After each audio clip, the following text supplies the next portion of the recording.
magnifique. C'est un livre exceptionnel qui n'est pas toujours facile à comprendre parce qu'il y a tellement d'images à l'intérieur. Vous vous souvenez de l'image des ossements desséchés? C'est Ézéchiel qui les a vus. Et le livre d'Ézéchiel, donc, c'est un livre particulier. Ézéchiel, qui est-il et que signifie son nom? Son nom signifie simplement, amen, son nom signifie simplement un homme qui contemple Dieu, la contemplation de Dieu. Ézéchiel était cet homme-là qui contemplait, n'est-ce pas, l'Éternel. Donc c'est ça son nom. Ézéchiel, l'homme qui contemple le Seigneur. Alléluia. Est-ce que déjà là tu peux comprendre quelque chose? Qu'il faut contempler le Seigneur. Nous devons contempler le Seigneur. Est-ce que tu peux dire à ton voisin, contemple le Seigneur? Contemple le Seigneur. Si tu contemples le Seigneur bien-aimé, tu vas te détourner des problèmes, tu vas te détourner des hommes, tu vas te détourner des distractions. La contemplation du Seigneur bien-aimé nous remplit. Quand tu contemples le Seigneur, tu es rempli de sa gloire. Alléluia. Bien-aimé, cet homme nous montre dans son livre qu'il a été visité par Dieu. La gloire de Dieu est descendue sur lui. Il a eu une vision de la gloire de Dieu sur les rives du fleuve Kédar. Sur les rives du fleuve Kédar, donc il a eu une vision. Le livre d'Ézéchiel présente le message de Dieu au peuple juif déporté et à ceux qui sont restés à Jérusalem. Il veut extirper le faux espoir, les faux espoirs des exilés. Alléluia. Ce livre, bien-aimé, et nous présente également que Ézéchiel n'est plus avec des frères, mais il est au milieu des ronces et des scorpions. Un exilé, au milieu des ronces et des scorpions. Est-ce que c'était un état agréable? La réponse c'est non. Il n'est plus donc avec ses frères. Par conséquent, son comportement, par son comportement, il devient un présage. Il devient un présage pour eux. Sa douleur personnelle sert de signe. La mort de sa femme devient ainsi l'annonce de la chute de Jérusalem. Il lui faut une ténacité à toute épreuve. Il lui faut un front de diamant. Et comme le dit la parole de Dieu ailleurs, il lui faut un front d'airain. Il lui faut un front dur pour affronter un peuple rebelle. Le livre donc présente les paroles de consolation pour le peuple. Les paroles d'espérance suite à la destruction du temple de Jérusalem. C'est ce livre-là qui présente et donne de l'espoir aux Israélites. On peut répartir le livre en 4 parties. La première partie va du verset 1 au verset 24. Verset 1 au verset 24. Ici, nous voyons le récent, ces versets-là recensent en quelque sorte les reproches, les menaces adressées aux Israélites avant la seconde invasion, avant le second siège par l'ennemi de la ville de Jérusalem. Et du chapitre 25 au chapitre 32, nous voyons l'annonce du jugement divin qui va tomber aussi sur les nations étrangères qui ont trompé Israël. Le Seigneur a promis qu'il punira le peuple qui aura mis son peuple sous esclavage. Et du chapitre 33 au chapitre 39, nous voyons des messages de réconfort pour Israël. après la chute de Jérusalem.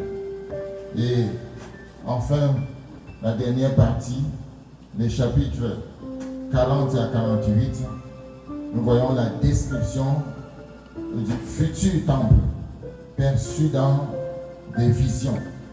Ici, le nouveau temple est décrit dans les moindres détails. Les règles rituelles sont fixées et la gloire de Dieu viendra y résider. Voilà en quelque sorte présenté le livre d'Ézéchiel qui va nous permettre de parler de cet homme sur au moins ces 4 dimensions. Le livre d'Ézéchiel donc est un livre assez particulier où le prophète va non seulement être appelé, mais il va aussi être un homme qui va servir de signe au peuple.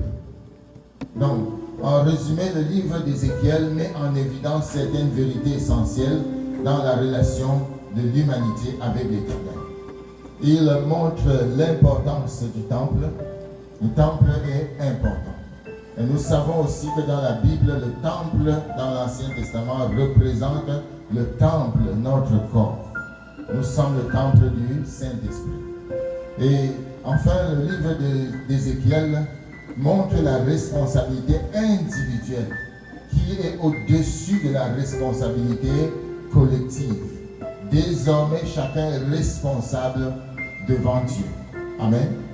On n'est pas responsable pour sa famille tout entière.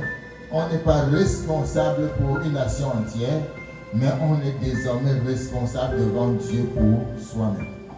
Donc, parfois, lorsque nous allons évangéliser, certaines personnes disent « Je veux donner ça à ma mère. Je vais dire ça à mon père. » Non, le salut s'adresse individuellement à chacun de nous. C'est Dieu appelle chacun de nous. Dieu n'appelle pas d'abord une collectivité. Il l'a fait dans le temps, parce qu'il considérait Jérusalem, ou j'allais dire le peuple juif, comme son peuple, comme une seule personne. C'est pourquoi vous pouvez lire dans la parole de Dieu Israël, Jacob qui devient Israël. Donc Dieu confondait en quelque sorte le peuple à la personne. Lorsqu'il parle au peuple juif, il utilisait souvent le tu. Tu es mon peuple, je t'ai choisi. Donc, mais aujourd'hui, bien aimé, chacun a la responsabilité devant Dieu de courir à Jésus pour être sauvé. Donc, ce matin, je peux également nous dire que ce livre, n'est-ce pas, nous annonce le renouvellement de la vie spirituelle personnelle et l'importance des visions divines pour un futur meilleur.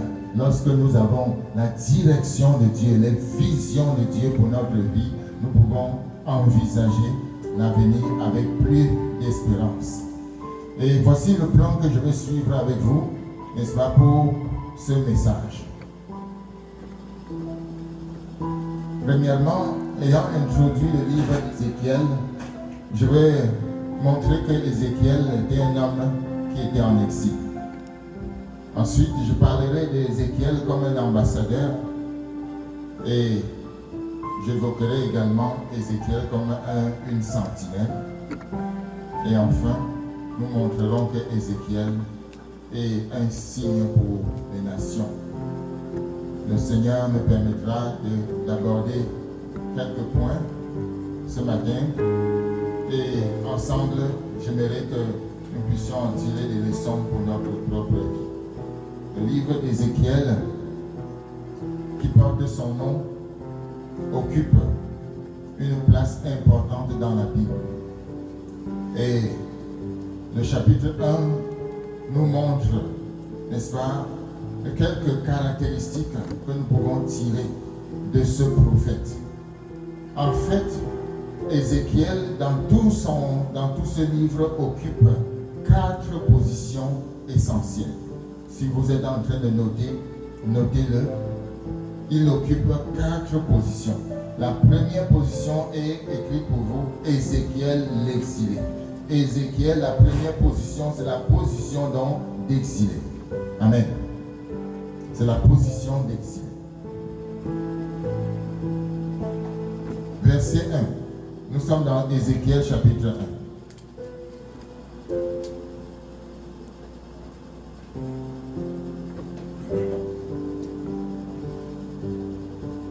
Nous sommes dans Ézéchiel chapitre 1, verset 1.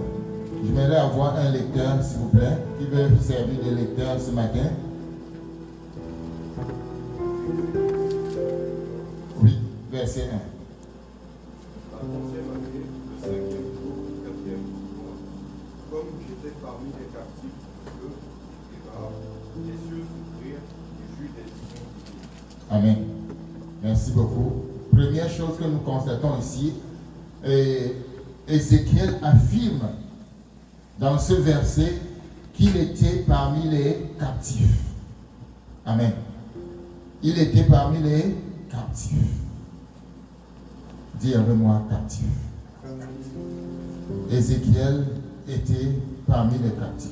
Est-ce que c'est une position agréable d'être parmi les captifs? La réponse c'est non. Ce n'est pas du tout agréable. Je ne sais pas dans quelle situation tu es, mais ce qui est important dans ce passage, c'est que Ézéchiel reconnaît qu'il est parmi les captifs. Il reconnaît qu'il est parmi les captifs. Nous devons reconnaître notre état, notre position. Ça ne sert à rien de fuir ce qui nous tient esclaves. Ça ne sert à rien de nous cacher. Ézéchiel, lui, ici, il affirme que j'étais parmi les captifs. Il est impuissant. Il est dans une position d'humiliation. Il est dans une position tellement désagréable. Il n'aime pas ça. Amen. Il n'aime pas ça. C'est un exilé. Rendez-vous compte que l'exil n'a pas commencé aujourd'hui. Quelqu'un dit Amen. Amen. Même le Seigneur Jésus a dû s'exiler un moment. Mais ce qui nous importe ici, c'est qu'il admet son état. Il admet qu'il est parmi les captifs. Amen. De même, nous devons aussi admettre que nous faisons partie des pécheurs et des rebelles. Si nous voulons voir le salut de Dieu, si nous voulons voir la main de Dieu intervenir dans nos vies, nous devons reconnaître notre état de captivité, notre état d'esclavage. À quoi sert-il ou à quoi servirait-il à un homme de se vanter d'être libre alors qu'il sait qu'il est tenu sous l'esclavage d'une convoitise, alors qu'il est dans des positions peu enviables, alors qu'il est dans des aspirations qui ne glorifient pas Dieu, alors qu'il est dans des rêves peu honorables, alors qu'il est esclave de la convoitise, du péché, des plaisirs et du train de ce monde. À quoi servirait-il à un homme de cacher tout cela? Dieu voit tout. Amen. Merci beaucoup.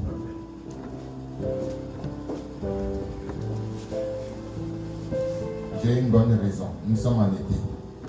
Amen. À quoi servirait-il à un homme d'avoir tout cela, de cacher, d'essayer de mettre un vernis que l'homme ne voit pas? Et de dire, oh, comme je suis bien. Les gens me voient de l'extérieur, je suis bien. Mais de l'intérieur, ça ne va pas.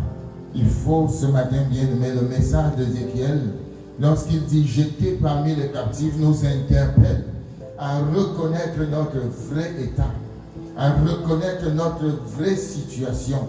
Et c'est dans cette reconnaissance-là que la main de Dieu va intervenir. Je vous raconte une petite histoire. Un jour, un roi qui avait l'habitude de libérer des prisonniers chaque année. Une année, il est descendu dans une prison. Et lorsqu'il arrive en prison, il va poser la question, qui sont ceux qui sont coupables dans cette prison? Qui sont ceux qui sont coupables dans cette prison? Personne n'a levé la main. Il a attendu, il a repris la question. Qui sont ceux qui sont coupables dans cette prison? Silence total. Et puis, un homme s'est levé, il a tendu la main, il a dit, c'est moi, je suis coupable. Et le roi a donné l'ordre qu'on le libère tout de suite. Amen. Et c'est là que les autres ont constaté. Lorsque nous reconnaissons notre état devant le Seigneur, la libération est accordée tout de suite. Amen. Amen. Mais si nous essayons de cacher toujours, de cacher notre état, nous serons toujours sous l'esclavage. Bien-aimé, Ézéchiel, lui, reconnaît ici, j'étais parmi les captifs. C'est pendant qu'Ézéchiel était parmi les captifs que les cieux se sont ouverts. C'est pendant qu'il était là qu'il a vu la gloire de Dieu. C'est pendant qu'il était là qu'il va recevoir des visions extraordinaires. Le verset 1 nous le dit. Verset 1. Relis encore le verset 1. Amen. Amen. Il dit au verset 1, la 30e année, le 5e jour du 4e mois, comme j'étais parmi les captifs du fleuve de Kédar, les cieux s'ouvrirent et j'eus des visions divines. Amen. Et parmi les captifs, il reconnaît son état. Il sait qu'ici, il n'a pas d'issue. Mais il va recevoir des visions divines. Dieu se révèle, bien-aimé, à ceux qui reconnaissent leur état de misère. Dieu se révèle à ceux qui vont être honnêtes avec lui et dire, Seigneur, j'ai péché contre toi.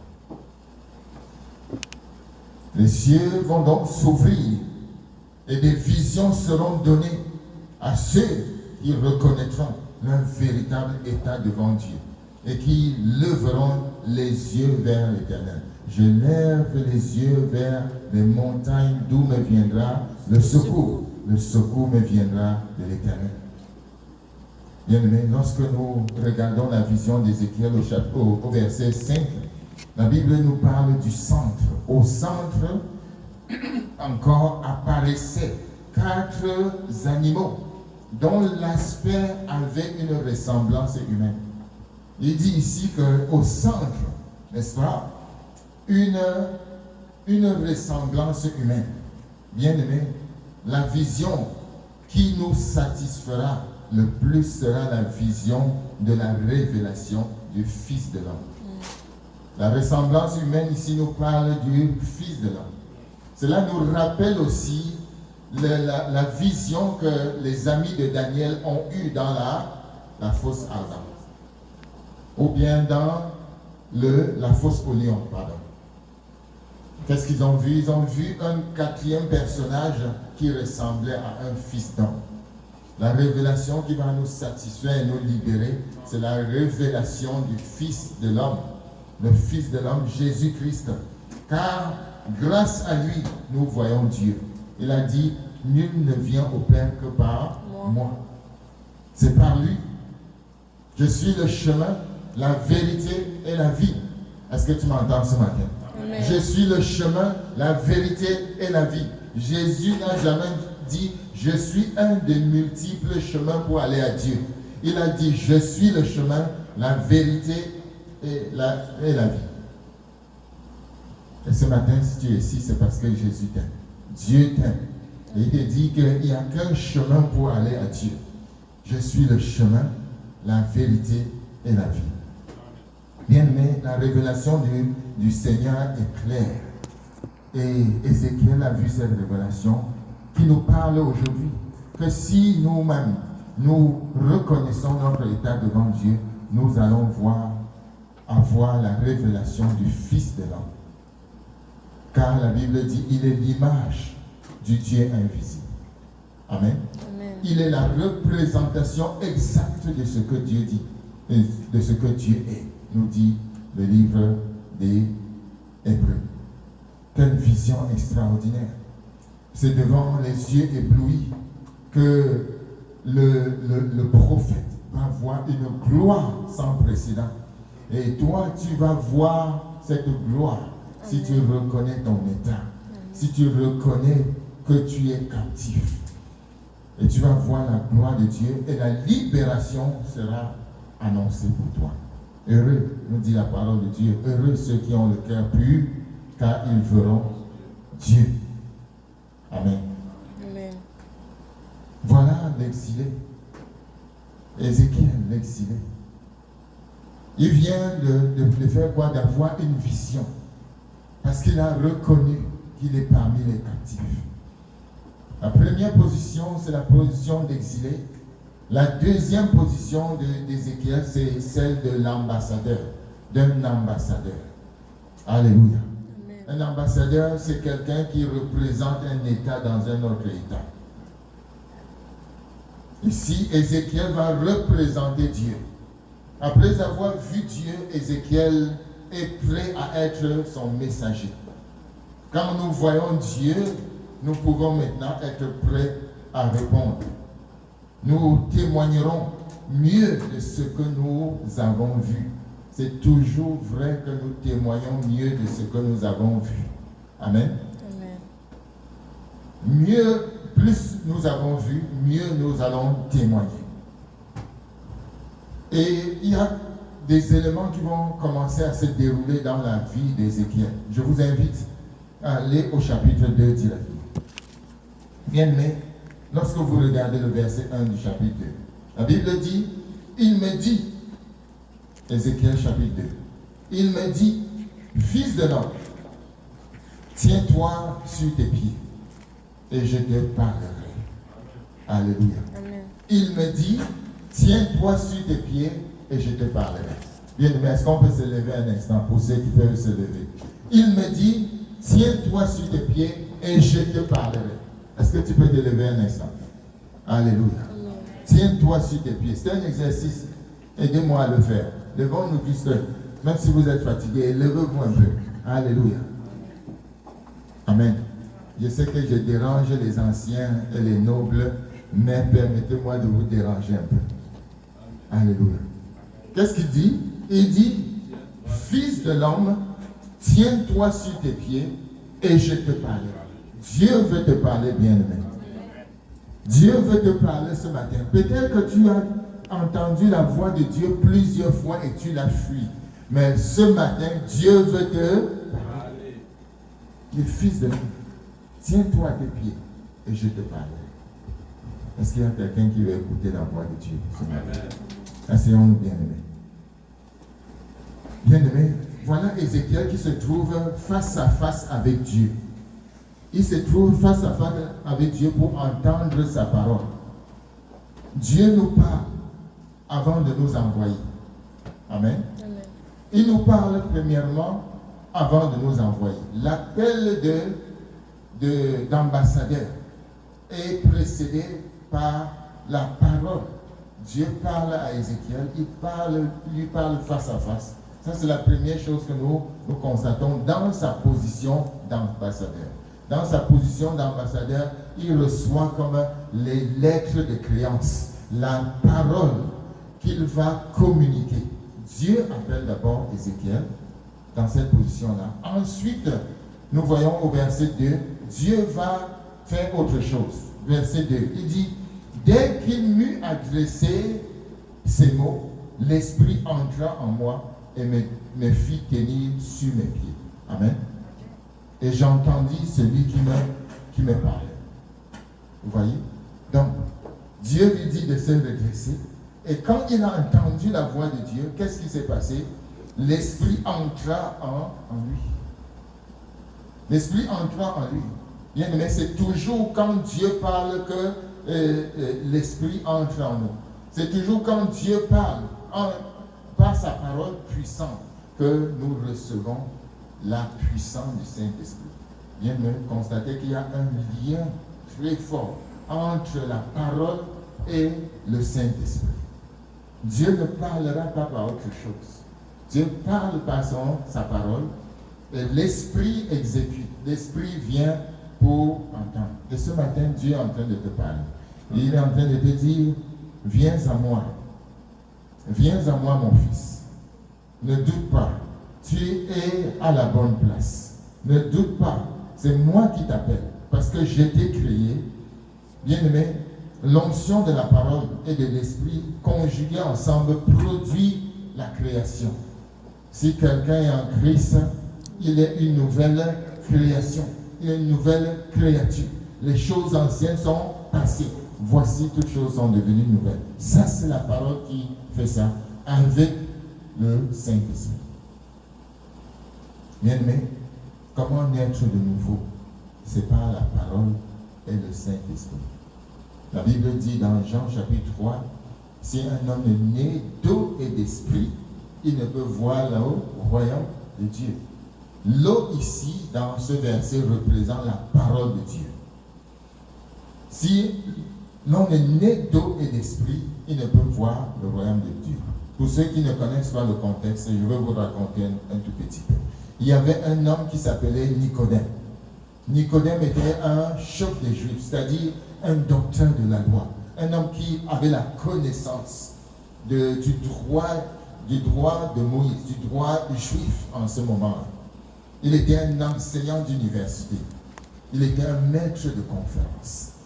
Et un jour, il a constaté qu'il y avait des manques dans sa vie parce qu'il voyait Jésus en action. Il est venu auprès de Jésus et il lui a dit « Rabbi », ce qui veut dire maître. « Rabbi, nous savons que tu es un homme venu de Dieu, car personne ne peut faire les choses que tu fais si Dieu n'est avec lui. » Et Jésus lui a dit, verset 3 de Jean 3, en vérité, je te le dis, si un homme ne naît de nouveau, il ne peut voir le royaume de Dieu. Amen. Amen. Cet homme, malgré ses capacités intellectuelles, constatait qu'il manquait la vie en lui. Il n'avait pas de vie, il n'avait pas de sécurité éternelle, il n'avait pas d'espérance. Il est venu vers Jésus. Jésus lui a dit, il y a quelque chose que tu peux te sauver. Si tu ne nais de nouveau, tu ne peux voir le royaume de Dieu. La nouvelle naissance n'est pas une option, bien-aimée. Quand on parle de la nouvelle naissance, c'est la régénération de notre esprit. Amen. Parce qu'avant de connaître Jésus, notre esprit est mort et nous-mêmes nous sommes morts. Mais quand tu viens à Jésus-Christ, ton esprit est réveillé. Amen. Tu obtiens la vie divine, la vie de Dieu. La grâce de Dieu descend dans ta vie et tu reçois la vie de Dieu, la vie éternelle. Est-ce que quelqu'un veut avoir cette vie ce matin? Amen. Dieu t'appelle. Dieu t'appelle. La voix du Seigneur t'appelle. Et si tu entends sa voix ce matin, n'endurcis pas ton cœur. La Bible dit dans Apocalypse chapitre 3, verset 11, « Je me tiens à la porte et je frappe. Si quelqu'un entend ma voix et ouvre la porte, j'entrerai chez lui et je souperai avec lui et lui avec moi. » Bien-aimé, voilà Ézéchiel dans sa deuxième position, dans sa position d'ambassadeur, ici au verset 2, il est aidé par le Seigneur. Il reçoit une aide de Dieu. Il dit, verset 2, dès qu'il m'eut adressé ces mots, l'Esprit entra en moi et me fit tenir sur mes pieds et j'entendis celui qui me parlait. Il vient de recevoir l'aide de Dieu. Lorsque, bien aimé, Dieu nous parle, il nous aide aussi. Et dans sa position d'ambassadeur, qu'est-ce qu'il va encore voir? Il va être envoyé en ce moment. C'est là que Dieu l'appelle, Dieu l'envoie. Verset 3. Regardons ensemble. Il me dit, fils de l'homme, je t'envoie vers les enfants d'Israël. Verset peu rebelles, qui se sont révoltés contre moi. Eux et leurs pères ont péché contre moi jusqu'au jour même où nous sommes. Amen. Amen. Ézéchiel entend la voix de Dieu. Dieu lui vient à secours en mettant en lui son esprit. Et ensuite, il va l'envoyer. Il est envoyé. Il me dit, fils de l'homme, je t'envoie. Alléluia. Il y a quelque chose qui est difficile à faire chez les hommes. C'est lorsqu'on leur demande d'exécuter des choses. Amen. On aime recevoir. On aime qu'on nous appelle pour nous donner. Mais Dieu n'appelle pas seulement pour donner, mais ici, il nous appelle pour nous envoyer. Bien aimé, nous sommes dans le thème de l'évangélisation, dans la saison de l'évangélisation. Dieu envoie quelqu'un auprès des hommes aujourd'hui. Dieu envoie. Et je bénis le Seigneur pour ceux qui ont commencé à répondre à l'appel de Dieu, à aller vers les autres et parler de Jésus-Christ. Amen. Amen. Nous annoncerons très bientôt les autres dates de sortie. Mais il ne faut pas simplement attendre la date de sortie. Il faut sortir déjà. Amen. Il faut commencer à évangéliser soi-même. Il faut commencer à parler à quelqu'un, à parler à un voisin, à parler à un collègue. Si tu ne sais pas, invite-le seulement. Amen.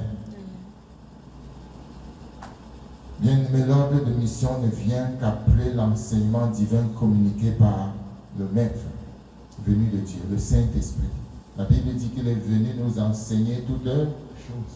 Quand le Saint-Esprit nous enseigne, il nous prépare et nous envoie pour aller. Et le secret de l'autorité et de la puissance pour le service se trouve dans ces mots. Retenez bien. Le secret de la puissance et de l'autorité se trouve dans ces mots. Je t'envoie. Amen. Je t'envoie. Qui nous envoie? Le Seigneur. Lorsque nous avons entendu ça, je t'envoie, il y a dans ces mots une puissance qui ne peut tarir. Bien aimé, je vais terminer. Dans sa position d'ambassadeur, Ézéchiel est rempli de son message. Regardons Ézéchiel chapitre 3, versets 1 à 3. La Bible dit, il me dit, fils de l'homme, mange, et mange ce que tu trouves, mange ce rouleau, et va, parle à la maison d'Israël. J'ouvris la bouche, et il me fit manger ce rouleau. Il me dit, fils de l'homme, nourris ton ventre et remplis tes entrailles de ce rouleau que je te donne. Je le mangeai, et il fut dans ma bouche doux comme du miel. Amen. Amen. Voilà, bien-aimé, il va être rempli du message de Dieu. Fils de l'homme, mange ce rouleau, remplis tes entrailles de ce rouleau que je te donne. Bien-aimé, la parole de Dieu elle-même n'aura pas grand effet. Elle-même n'aura pas grand pouvoir quand nous la prêcherons si nous n'avons pas pris le temps de la consommer nous-mêmes, de la méditer, de l'étudier, de la murmurer, de la mémoriser. La parole de Dieu aura la puissance qu'il faut lorsque nous nous serons nourris d'abord de cette parole. Il dit ici à Ézéchiel, mange ce rouleau. Le rouleau représente la parole de Dieu. Nous nous souvenons de Luc chapitre 4, à partir du verset 17, où on remit à Jésus le rouleau qui représentait la parole en ce moment. Bien aimé, la vérité de Jésus doit être en nous d'abord. La parole de Dieu doit être en nous d'abord. La Bible dit que la parole de Dieu habite en vous dans toute sa plénitude. Et c'est en ce moment-là, étant fortifié, étant satisfait dans notre cœur par la parole de Dieu, nous pouvons parvenir à influencer les autres. C'est lorsque la parole est en nous qu'elle peut avoir un effet sur les autres. Car l'on ne peut donner que ce qu'on a. Amen. Pour terminer, bien-aimé, il va être encouragé. Il va être encouragé. Regardez très bien. Fils de l'homme, ne les crains point. Dieu va les encourager. Allons vers le verset 6. Verset 6 du chapitre 2. Le Seigneur va dire, et toi, fils de l'homme, ne les crains pas et ne crains pas leur discours. Quoique tu aies auprès de toi des ronces et des épines et que tu habites avec des scorpions, ne crains pas leur discours et ne t'effraie pas de leur visage, quoiqu'ils soient une famille de rebelles. Bien-aimés, quel qu'en soit l'endroit où nous sommes, les gens qui nous entourent, quelle qu'en soit la méchanceté qui nous environne, Dieu nous rassure ce matin et nous fortifie. Il nous dit, ne crains point. J'aimerais que tu termines ce message avec moi en disant à quelqu'un, ne crains point. Nous sommes au chapitre 2, verset 6. Ne crains point. Dis à quelqu'un, ne crains point. Quelle qu'en soit ta situation. Peut-être que ta situation est précaire en ce moment et tu as beaucoup de questions sur comment est-ce que sera mon lendemain, qu'est-ce que je veux manger, où est-ce que je veux vivre. Mais Dieu dit ne crains point. Alléluia. Le Seigneur dit ne crains point. Peut-être que tu prépares un voyage et tu as des inquiétudes. Dieu dit ne crains point. Peut-être que tu es à la recherche d'un travail et tu ne trouves pas. Dieu dit ne crains point. Peut-être que tu veux même te marier, mais tu te dis, Seigneur, est-ce que moi aussi un jour je veux me marier? Envoie un homme dans ma vie, envoie une femme dans ma vie. Dieu dit ne crains point. Peut-être que tu es en train de préparer un examen et que tu redoutes l'échec. Dieu dit ne crains point. Peut-être quand tu dors, tu as peur, on essaie de croire.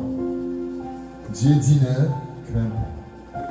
Peut-être qu'en ce moment, tes poches sont vides, tes comptes sont à moins. Dieu dit ne crains point. Alléluia. Ne crains point, car je suis avec toi. Je ne t'abandonnerai jamais. Je ne te délaisserai jamais. Je serai avec toi dans tout ce que tu entreprendras. Quelqu'un me dit avec moi, Dieu sera avec moi dans tout ce que j'entreprendrai. Dieu sera avec moi dans tout ce que j'entreprendrai. Alléluia. Alléluia. Bien-aimés, célébrons le Seigneur. Alors que nous quittons ce livre, le message sera conclu la semaine prochaine, car nous avons encore 2 points, n'est-ce pas? 2 points à parler. C'est affiché au tableau. Et nous allons revenir conclure ces 2 points. Je vous laisse aller manger le pain. Je vous laisse aller dîner. Mais souvenons-nous que l'homme ne vivra pas seulement de pain, mais de toute parole qui vient de la bouche de Dieu. Alléluia. Que Dieu vous bénisse. Alléluia.